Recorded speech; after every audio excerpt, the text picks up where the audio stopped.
and Noah Strouse from HIP Investor are going to take us through some really brand new analysis of current analytics around COVID-19 and health risks and spread.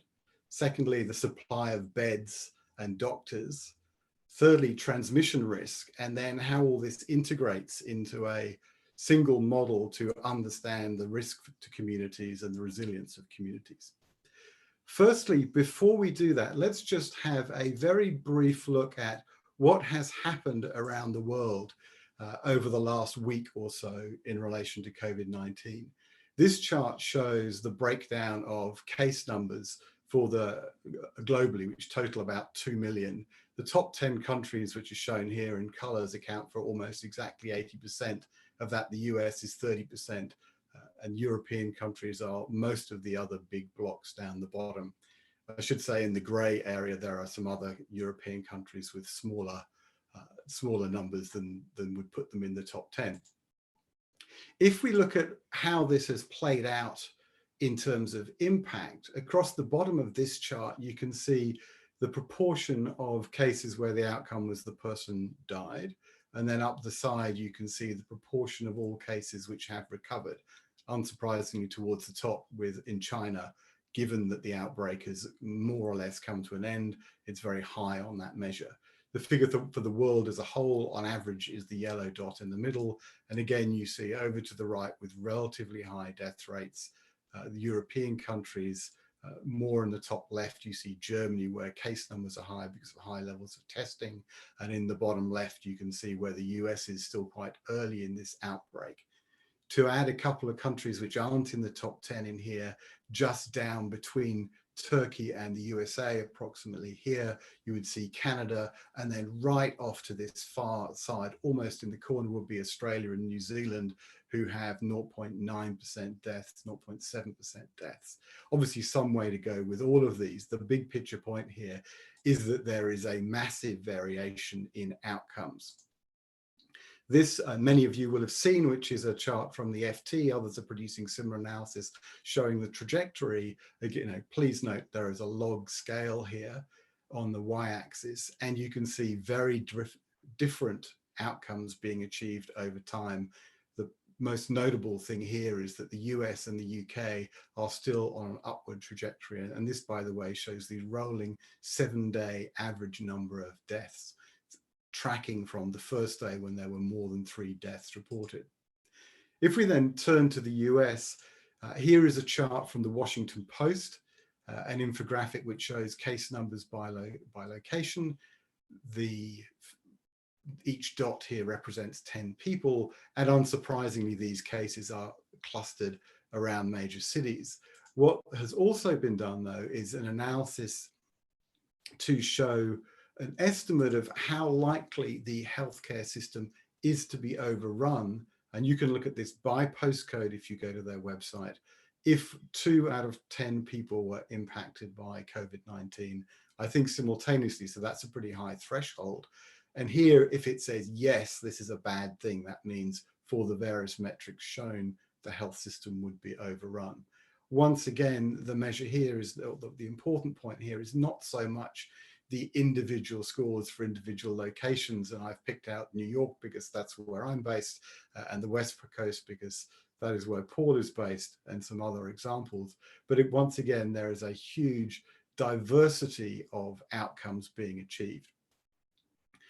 I will now hand back, I think, to Paul and Noah, who are going to take us through some much more detailed analysis to help us begin to understand what is going on. Over to you, Paul.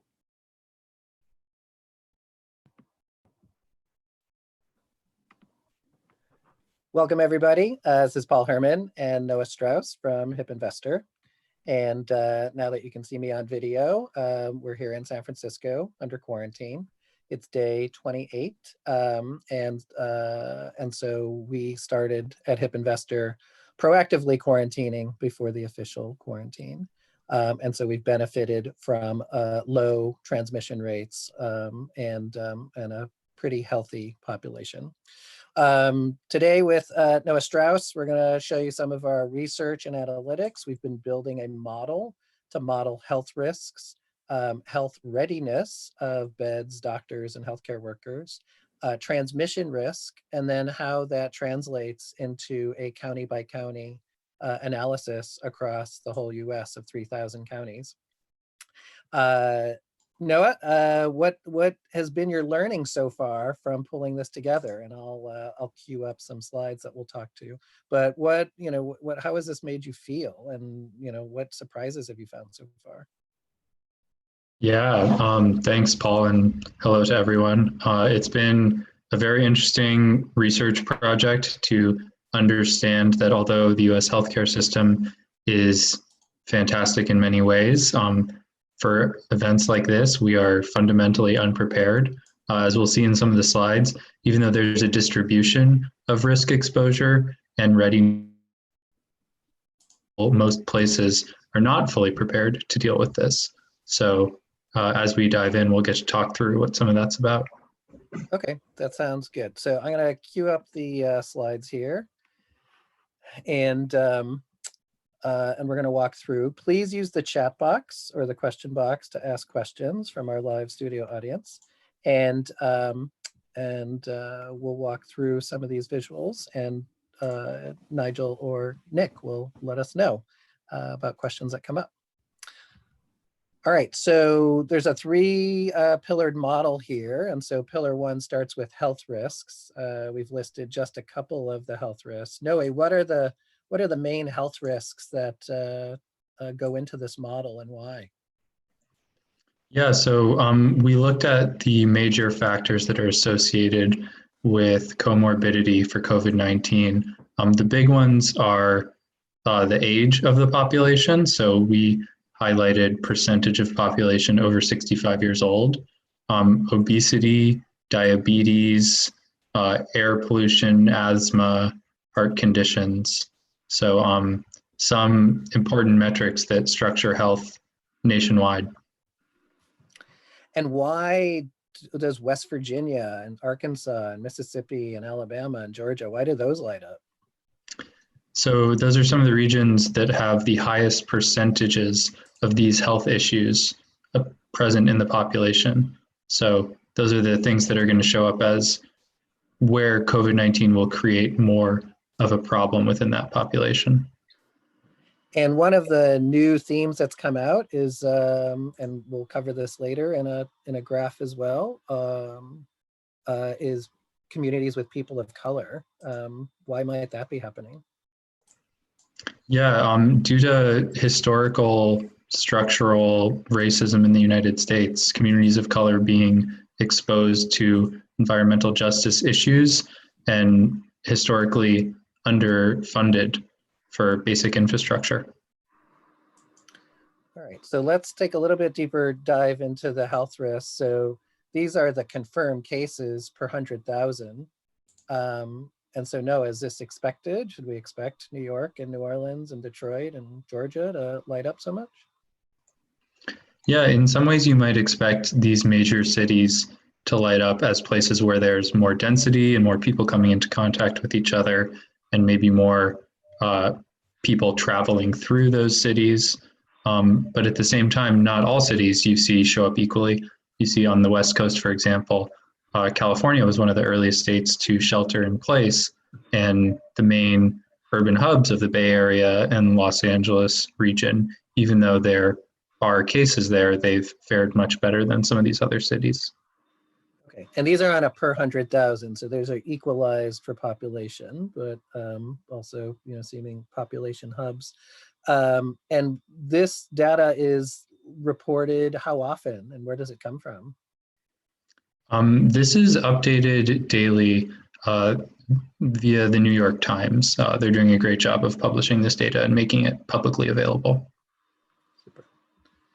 All right, so that's part one of the model. Part one is who has a high potential for catching COVID-19.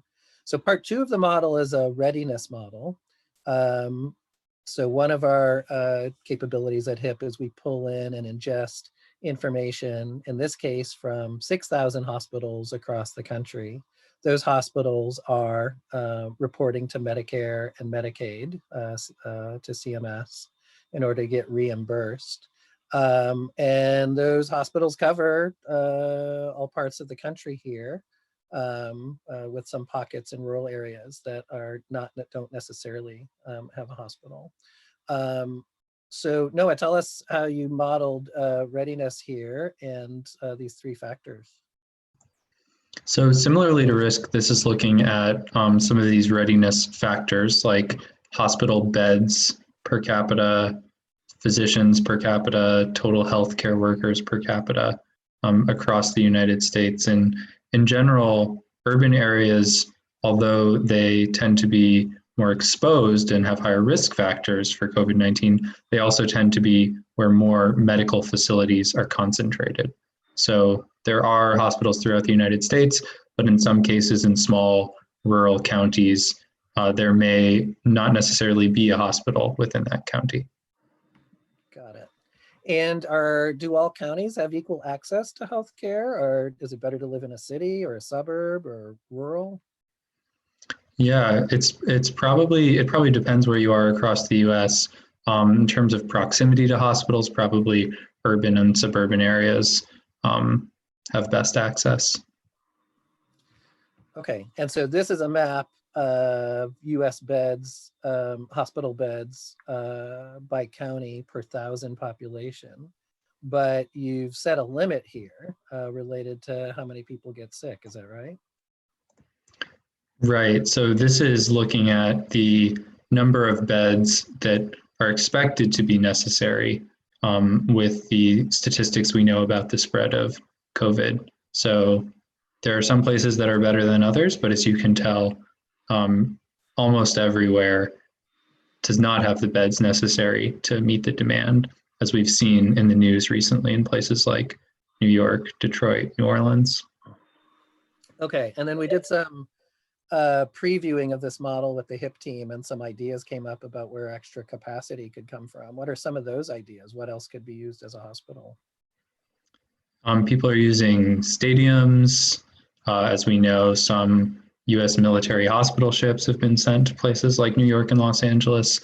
So I live in Oakland, California, and there's an old convention center building nearby where some preparations are being made there. So people are really using kind of all large public spaces available. Great. Yeah, and the Javits Center has been turned into this, and there's also been some ships, which we've seen in New York and LA, and we were thinking maybe riverboats in Mississippi, Missouri, and other rivers could be a resource too. And in France, one of our community members in France shared with us on Sunday evening that the process of planning for a pandemic hasn't been consistent across most areas. But in France, they actually planned last year for a terrorist attack and sort of mass casualties from a terrorist attack. And so what's happening in France is they're actually training and TGVing, electric high-speed training, patients to where the available capacity is. So that's another level, not in this model, but it shows the resilience and types of solutions that we humans have when we adapt to a crisis. All right, so there's a health risk component, there's a health capacity component, and now there's a transmission risk component. So you found some pretty interesting data sets that actually are pretty live. What were the 4 data sets that you used, Noah, and where are they coming from? Yeah, so there's the cases that are active that we know about. Another good proxy for understanding transmission, although it's not a perfect proxy, is population density. As we've seen in New York and Seattle, some of the densest urban areas are the places where COVID has spread the fastest, although we're also learning that it's not necessarily strictly limited by that. Rural areas are experiencing growth as well. One really interesting data set has been Google has released a lot of their mobility location tracking data, all anonymized and safe, but looking at how people are moving around in workplaces and commercial districts relative to the baseline. And we can see that in many places, the location data shows that people are traveling to work to commercial areas much less and spending much more time at home. So we created a rating system based on that data where the people who are reducing their mobility the most are getting the highest ratings. A fourth way we're looking at this is studying state policy and understanding when states issued shelter-in-place orders or lockdown orders, and rewarding the earlier the better in order to reduce the risk of transmission. And so were there any surprises either in the mobility data? Like some mobilities, what percentage are people not moving? Yeah, so it depends on county to county, but the trend is significantly downward almost everywhere. People are, spending 70% more time at home or at, local parks. But you do see in some states and in parts of the South and the Southwest where that reduction in mobility is happening less. There are also some counties where there's insufficient data to really be able to tell and compare baseline to current status, but there's certainly a variation in how much people are responding to this by staying home. Got it. Okay, so, and this is a representation of some of this Google smartphone GPS data. Is this anonymized? Is our privacy being invaded here? Or, what can you say about that?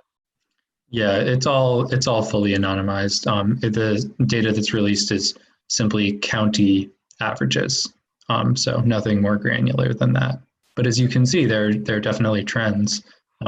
People are staying home far more in some of these coastal areas, in urban areas.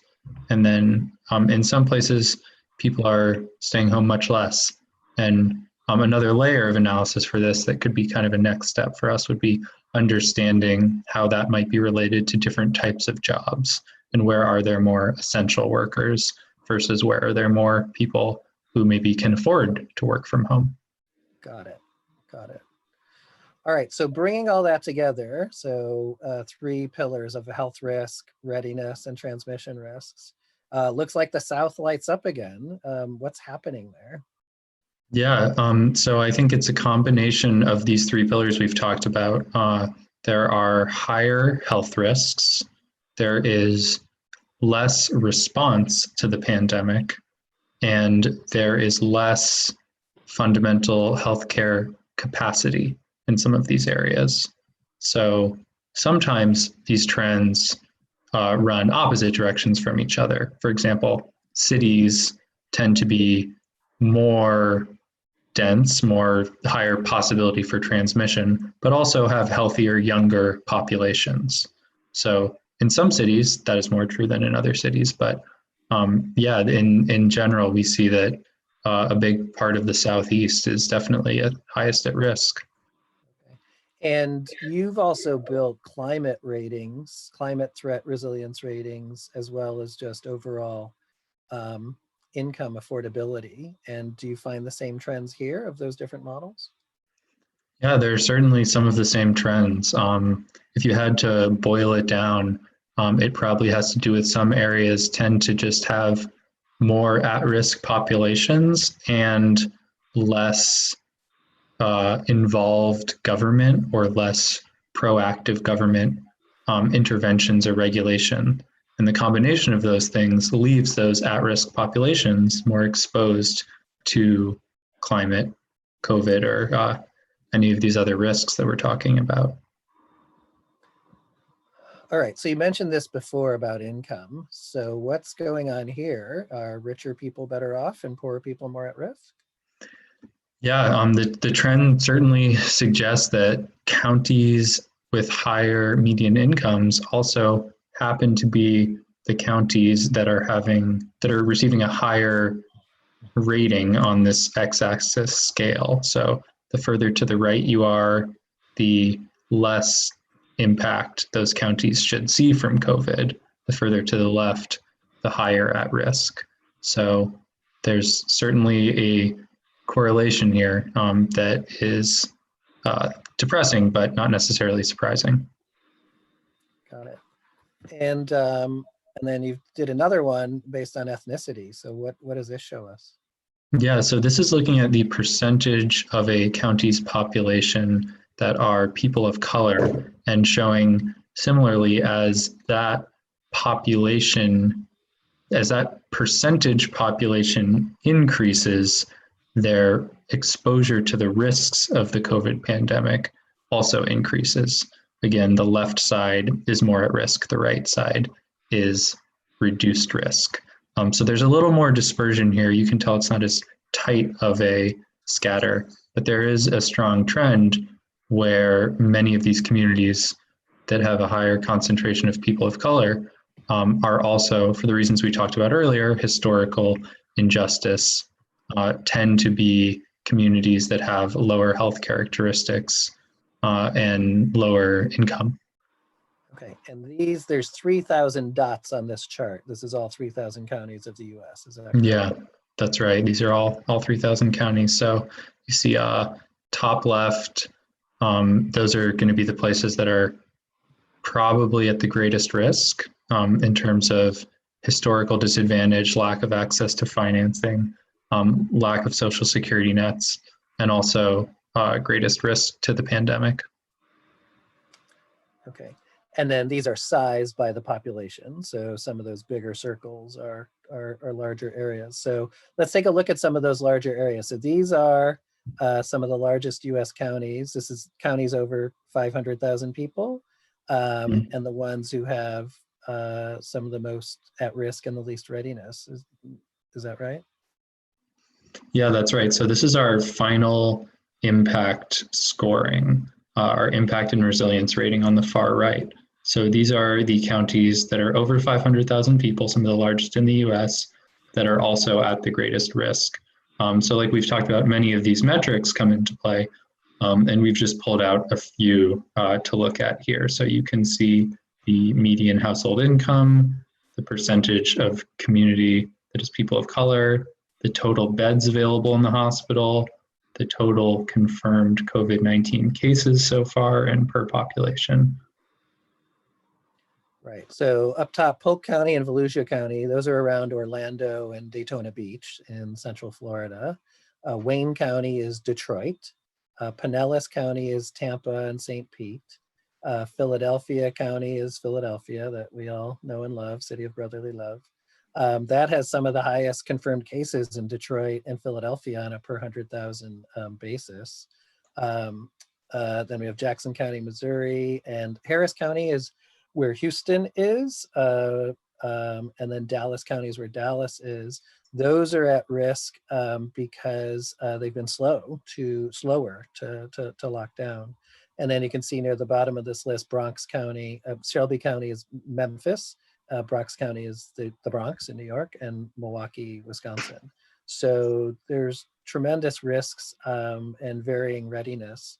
And Noah, you built this model so that as people move around or as lockdowns come off, these scores will change. Is that right?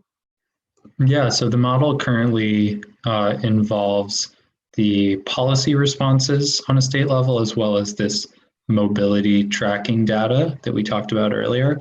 So as those safeguards come off, or as people get back to moving around business as usual, the relative safety that some of those places may be experiencing by staying locked down will disappear. And we may see a resurgence of transmission. People talk about seeing a second or third wave of transmissions. So yeah, this could certainly change as we progress. And then what we see in Detroit and Philadelphia and Memphis and the Bronx and Milwaukee are high people of color percentages. And so that right now is translating into some of these higher rates. Yeah, there's been a lot of coverage about how this is showing up in some of the not only number of cases and infections, but also percentage and number of deaths and mortality rates that are coming out of these infections. All right, and then wrapping up is many of us can work from home. We're fortunate in that you and I and the HIP team can work from home, but not everybody can. And so is there a reason for that? Yeah, certainly essential workers are not able to work from home in the same way. And this is, like we talked about earlier, probably showing up in some of that mobility data across parts of the US and also within cities and urban areas, higher percentage of people who can't afford to stay home. So as we start to see these checks show up in people's bank accounts and mailboxes, perhaps we'll see some of this improve, but there's probably some fundamental inequity built into the way people are going to be experiencing this. Right, so these might be doctors here, and these might be nurses here, but these would be the people who are delivering your Amazon or your Instacart. So, so please tip your delivery people well. You don't have to use the old rules for that. This is the main income they're making. Some of them, and some of the people you don't see, like the pickers at the grocery store and the like. So, all right, well, we'll bring this to a close. Back to you, Nigel. Noah, thanks very much for your thoughtful, intuitive work on building models here, and welcome any questions from the audience now or after. Back to you, Nigel. Fantastic, and Nick's just going to bring my picture back up live, hopefully, as well. So just whilst Nick's doing that, I was going to share, here we go, should be back with you now. I was just going to go back, I think, very briefly to the image we had before of the spread of results by country, and just take this back to a global level very briefly. And again, there is a massive variation in outcomes, even in this simple analysis, only a dozen dots and not 3,000. There are clearly a huge variety of factors at work, and we will have more data being gathered out of this crisis than possibly ever before. It's going to take a long time to get to the bottom of all of that.